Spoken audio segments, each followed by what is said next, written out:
So I wanted to talk about abortion, which is a very loaded and hard topic, and one I think Christians don't really handle very well. So I'm going to talk about it because I've had multiple. I've had multiple abortions, and I have recommended them over many years to victims of abuse who are in abuse dynamics with an abuser, and it's like the message I had been giving was that you do not want to be trapped with this person. You do not want to be trapped having given them access to you in your life and your child. It's, that having an abortion um, is the safest way to get out from under this person's control and abuse. Yeah. Also, when Christians talk about abortion, they always say like it's murder. And so, if I was secular, I was atheist for a very long time. And so I was like, guys, words have meanings. This is not murder. Come on. Um, are you stopping a life from becoming a person? I mean, yes, but that is not murder. And so I found that the explanations from Christians were not persuasive, did not make sense, and honestly were kind of ridiculous. It's like, why are you being so histrionic about this? This is not, it's not that big of a deal. Yeah. Then I had an encounter with Papa Yahweh, and I was like, oh no. Oh boy, am I wrong? Boy, he does not like abortion. Uh, yeah. So now I understand. So I'm going to try to explain it. What had happened was, so first of all, in the Bible, it talks about not shedding innocent blood. There's a curse on not shedding innocent blood. And the thing is that if God speaks a law into existence, if he speaks a rule, like these are the rules of the physical realm that you live in, and there are going to be spiritual consequences for breaking this rule. If he speaks it, it exists. And so essentially that's why Jesus says those who live by the sword die by the sword. There's this idea that if you spill innocent blood, that yours will be spilled. And so, in fact, even in, I can't remember if it's Deuteronomy or Leviticus, there's this instruction to build like a parapet around your roof so that anyone who's on your roof doesn't accidentally fall off and then you aren't under the law of having like spilled innocent blood or killed somebody. They took it really seriously, and that's why the sacrifices in the Jewish Old Testament system were so important because spilling innocent blood has a spiritual consequence. And so when they were doing it in this very specific kind of ritual way to get rid of their own sins and to be, washed clean in the eyes of God. So there's the whole shedding of innocent blood, which I looked it up and I was like, oh man, it was at like 6 weeks maybe. Which, again, as somebody who's gotten many abortions, if you try to get an abortion at 6 weeks, they're not going to give you one. They're going to say, no, we need to wait longer. We're not sure. They won't even set an appointment. The your baby, the fetus, has to be more developed for you even to be able to do that process. So I think the only way it might work is if you do like the pill one. So there's the prescription against shedding innocent blood. But there is what I think is also the Papa Yahweh explanation for, and also the reason why I think he doesn't ban it outright in the Bible. So there are some times that the Bible doesn't explicitly say one way or the other about a specific thing. And I think it's because, and again, this is my supposition, I'm just guessing, but I think it's because there are times in which it's necessary and would be a good thing. So for example, there's nothing in the Bible saying you can't get an abortion. It's not explicit because there are going to be times when that would probably be the correct thing to do. Like, so for the life of the mother, let's say.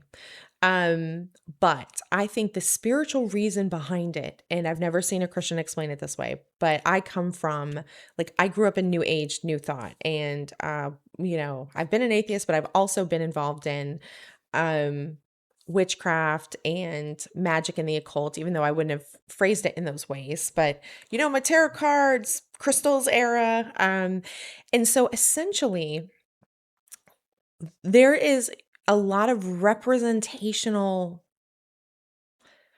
s- spiritual dynamic, representational magic that we engage in as human beings.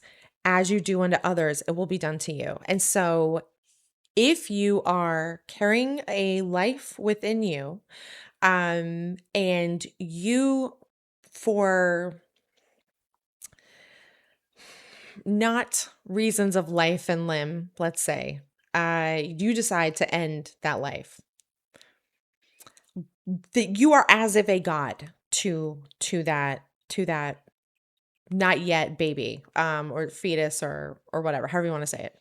Um, you are as if a god to that, even the spark of light. Because if you, in my other videos, I explained, God's outside of time, so He sees everything, past, present, and future, kind of as a singularity. It has already occurred or will already occur. He's already seen it. So when people get in these conversations of like predestination versus do you have a choice, blah blah blah, it's not that. It's that He's the Lord and sees time, sees it all from the beginning, the end from the beginning. So, if to, we are to Him as if a spark of life is to us. But to Him, He sees the entire timeline of that life. He sees who we are, who we will be, what we've done, what we will do. Again, time is a singularity. It's all collapsed into like one point, where everything has already occurred and is occurring and will occur. And so, I think, since Christians don't really have any kind of training often in sciencey things, I think this may be why they can't explain stuff. And also, they don't understand they don't understand how the spiritual realm actually works either, because I don't know. I'm not sure why. A lot of Christians that I know who grew up in Christianity are not very engaged in the spiritual realm at all. They're very much at this like 3D, 4D physical realm layer. But they're not contesting in the spiritual realm for things. Um Often. So, when you treat what will be a person in a way that doesn't seem to respect, the sanctity of life, and sheds innocent blood, that is saying to God, in a sense, this is this is this is how I think that a God should treat people who are underneath them. God does not do that. He lets people exist, even if they don't like Him, even if they don't agree with Him, even if they'll go on to take Him for granted or hurt Him or something like that. So to Him, that's evil. Like one of the most evil things you can do. You're misusing your power, your creative power, over another person, in a way that it doesn't allow them to exist. And so anyway, I was like, oh. So as I've come to understand, our acts of parenting, or our acts of taking care of, let's say if you have pets, so like a dog or a cat, our acts of taking care of the vulnerable people and animals underneath us are a kind of stewardship of the kind of power that God has. And that if we do not use that power in appropriate and safe ways, okay ways that respect people, he is not about it. If you look in Genesis, circumcision didn't start as a thing until after they basically coerced, oh, what's her name? Haggai, Ishmael's mom, into bearing Abraham a child. Like Sarah's like, here's my servant, use her. Suddenly circumcision pops up. So, the Bible doesn't explicitly connect those two things, but I thought that was sure interesting. And, again, God is very invested in individuals and people. The Bible talks about how He notes when a sparrow falls. He pays attention to how we treat animals and people and children, and even pre-children.